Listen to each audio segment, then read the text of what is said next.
आज हमारा बेटा शादी करके हमारी नई बहू को हमारे घर में लेकर आ रहा है। हम अपनी बहू की बहुत ही अच्छे से देखभाल करेंगे।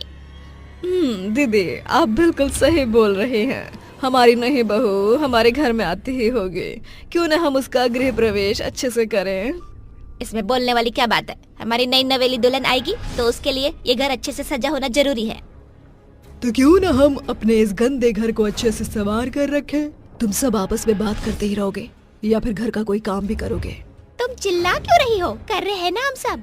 वो सारी चुड़ैलें आपस में झगड़ ही रही होती हैं कि तभी सातवीं चुड़ैल घर का सारा काम कर देती है और अगले 1 घंटे के बाद विक्रम आलिया को लेकर घर में आता है। जैसे ही विक्रम अपने घर का दरवाजा खोलता है, उसके घर के चौखट पर चावल से भरा कलश दिखाई देता है। ये सब देखकर आलिया बोलती है, अरे विक्रम, ये क्या? तुम्हारे घर में तो ऑलरेडी ये चावल भरे कलश है, ये किसने किया है? आलिया तुम कैसी बात कर रही हो? यहाँ पर सिवाय मेरे और कौन रहता है? ये सब मैं ही तो करूँगा।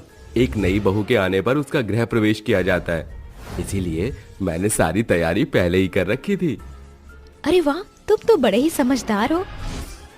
इतना कहकर आलिया अपने दाहिने पैर से उस कलश को आगे की तरफ धकेल देती है, जिसके बाद वो अपने घर में प्रवेश कर जाती है। इस तरह उसका गृह प्रवेश हो जाता है। अब वो अपने पति विक्रम के साथ काफी खुश रहने लगती है। तभी एक दिन आलिया के सिर में दर्द हो रहा था। वो लेटी थी और जब उसकी आंख खुली तो घड़ी में सुबह के 10 बज रहे थे। ये देखकर वो खुद से बोलती है, हे भगवान, सुबह के 10 बज गए और मैं अभी तक सो रही थी। मुझे तो घर का सारा काम भी करना है। इतना कहकर वो जल्दी से नहाने के लिए बाथरूम में पानी गर्म करने जाती है। वहाँ देखती है कि बाथरूम में पहले से ही पानी गर्म हो रखा है।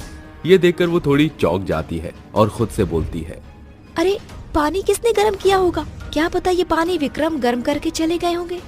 इतना कहकर आलिया नहाने के लिए चली जाती है। वहीं वो सातों चुड़ैल आपस में उस घर का काम करने के लिए झगड़ने लगती है।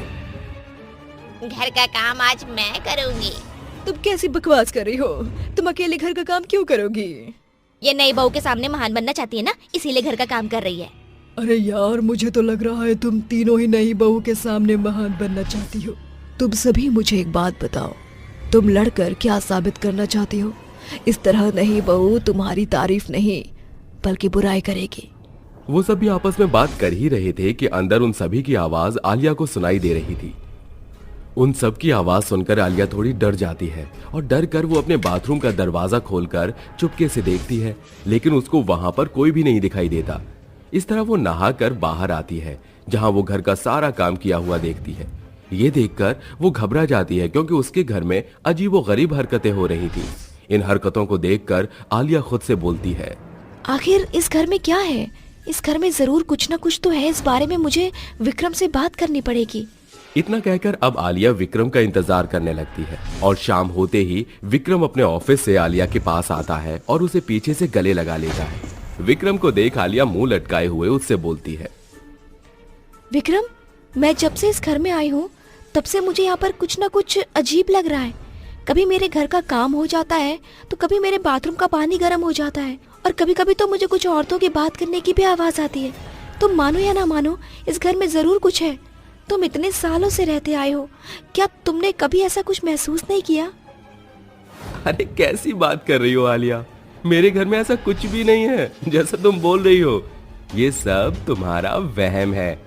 नहीं विक्रम, ये मेरा वहम नहीं है। तुम भले ही मेरी बात पर विश्वास नहीं कर रहे, लेकिन मैं तुमसे वादा करती हूँ, मैं तुम्हें इस घर का राज पता लगा कर बताऊंगी, जरूर बताऊंगी। Shut up Alia. इतना कहकर विक्रम वहां से चला जाता है। इस तरह अब आए दिन आलिया को कुछ न कुछ चीजें महसूस होने लगी। एक दिन की बात है, दोपहर के समय वो सो रही थी कि तभी उसे बर्तनों की आवाज आती है। वो उठकर अपने किचन में जाती है, जहां वो देखती है कि उसके घर के बर्तन अपने आप धुल रहे हैं। ये देखकर आलिया बहुत डर जाती है और डर के मारे वो रोने लगती है।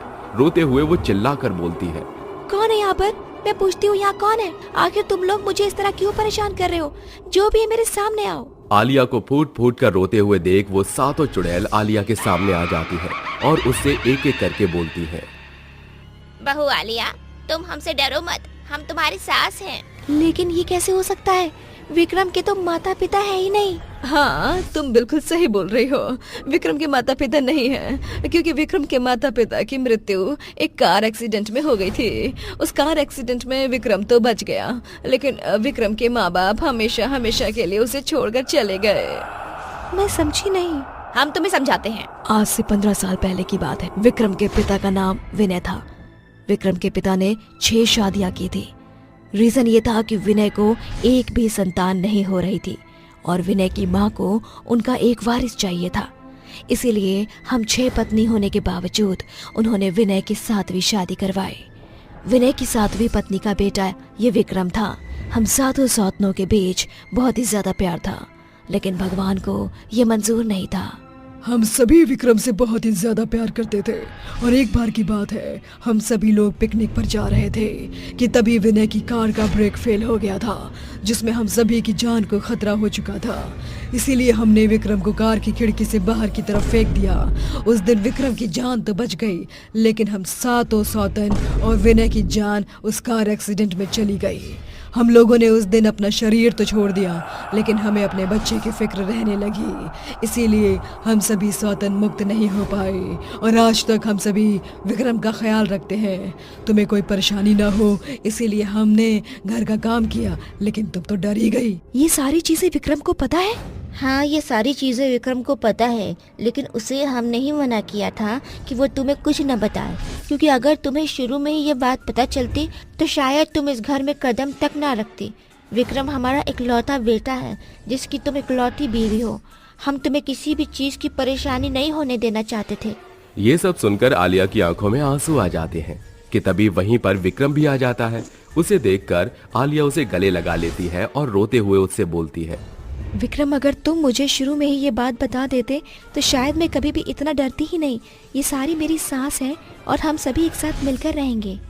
इतना सुनकर वो सभी अपनी चुड़ैल सासों के पैर छूती है और वो अपनी सभी सास को एक एक काम पकड़ा देती है और अपनी चुड़ैल सास और अपने पति विक्रम के साथ आलिया खुशी से अपना जीवन बिताने लगती है। 5 चुड़ैल बहू की एक सास। आने से उसके आए बहार, जाने से उसके जाए बहार, बड़ी मस्तानी है मेरी महबूबा, हो मेरी जिंदगानी है मेरी महबूबा। अपनी ही धुन में राघव गाना गाता हुआ जंगल के रास्ते से घर जा रहा था। तभी उसके सामने 5 भयंकर चुड़ैल आ जाती हैं, जिसके खुले बिखरे बाल, बड़ी बड़ी काली स्याह आंखें। तभी एक चुड़ैल राघव की गर्दन पकड़कर बोलती है, आज तू नहीं बचेगा। तुझे मारकर हम तेरे जिस्म का कतरा कतरा खून पी जाएंगे। मुझे छोड़ दो, मत मारो, छोड़ दो मुझे, अरे छोड़ दो। तुझे क्या लगता है हम तेरी बातों के जाल में फंस जाएंगे? कभी नहीं मूर्ख इंसान, कभी नहीं। जिसके बाद 5 चुड़ैल राघव के ऊपर अपने दांत से हमला करती हैं और उसके शरीर का सारा खून पी जाती हैं। तभी माया नाम की चुड़ैल बोलती है, मजा आ गया इसके ताजे ताजे गर्मा गर्म खून पीकर, लेकिन इतने से खून से तो मेरी प्यास नहीं बुझी। मेरे शरीर को तो और भी खून की आवश्यकता है। तो फिर इसमें परेशान होने वाली क्या बात है? चलो फिर चलते हैं अपने नए शिकार की ओर। उसे मारकर हम अपनी प्यास बुझा लेंगे। इतना बोलकर 5 चुड़ैल अपने शिकार की तलाश करने लगती हैं। तभी गांव के चौराहे पर वर्षा को 3 आदमी बात करते हुए नजर आते हैं, जिन्हें देखकर वर्षा बोलती है, लो मिल गया हमें हमारा शिकार, वो भी एक साथ 3। इन्हें मारकर इनका खून पीने में हमें बहुत मजा आने वाला है। इतना कहकर 5 चुड़ैलें चौराहे पर खड़े 3 आदमियों के नजदीक जाने लगती हैं। तभी महेश की नजर चुड़ैलों पर पड़ती है, जिसे देखकर महेश बोलता है, भागो भाइयों, यहाँ से जल्दी भागो, चुड़ैल, यहाँ चुड़ैल आ रही है। महेश की बात सुनकर वो दोनों आदमी भी डर जाते हैं और वो तीनों वहाँ से अपने घर की तरफ भागने लगते हैं। तभी 5 चुड़ैल उन तीनों आदमियों को चारों तरफ से घेर लेती हैं और रूपा एक आदमी को पकड़कर गुस्से में बोलती है, तेरी इतनी हिम्मत कि तू मुझे देखकर भाग रहा था। जैसे मैं बिरयानी बनाने के लिए मुर्गा छीलती हूँ, वैसे ही अब मैं तुझे छीलूंगी। चुड़ैल जी, आपको देखकर तो अच्छे अच्छे भूत भी डर जाए। फिर मैं किस खेत की मूली गाजर हूँ? मुझे छोड़ दीजिए, मत मारिए मुझे। नहीं, मैं तुझे नहीं छोड़ूंगी, तुझे मरना ही होगा। अब मैं तुझे जिंदा ही कच्चा चबाकर तेरी हड्डियों का चूरमा बना दूंगी।